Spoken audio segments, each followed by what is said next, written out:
How was your interest piqued in this? You seem so incredibly knowledgeable about it and also passionate about it. Well, I was looking at the retirement sector, where you're looking at the most vulnerable people in society and realising that their freeholds were owned by a highly controversial financier, ultimately owned by his so-called family trust based in the British Virgin Islands. So I just couldn't understand why a person who was really interested in high-scale city speculations would be attracted to retirement housing. The reason was, of course, because of the high rewards there. You have a sector of society who would find it difficult to use the protections which existing English leasehold law has for leaseholders. And you started digging. You understood that a lot of this money went offshore. Did you start then see the sort of macro-social aspect of this? The most alarming feature is that obviously I was a property editor for 12 years, so I was looking at how housing was changing. And of course, London has transformed. We will see everything first here.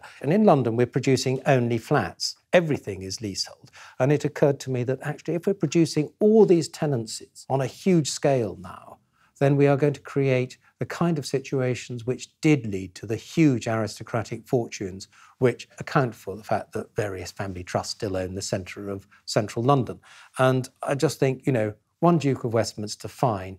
100 Duke of Westminsters, no thank you. I think it is coming to an end now. Thanks to Katie's efforts, first thing a would-be purchaser is doing is coming to the sales office and saying, is this house for sale leasehold or freehold? And the house builders have all hit reverse and are now selling them freehold. So that's a huge Great achievement. work. OK, but on our current trajectory, because no legislation has changed, Yep. the Leasehold Reform Act, is it? Yeah, that's right. It hasn't changed. Where do we end up? With 100 Duke of Westminsters? We will end up with millions of leasehold properties, mainly flats. You will have people who own and speculate in the freeholds of those properties and who have the leaseholders more or less under their control. You have a preponderance of power for a minimum investment, really, as a freehold owner.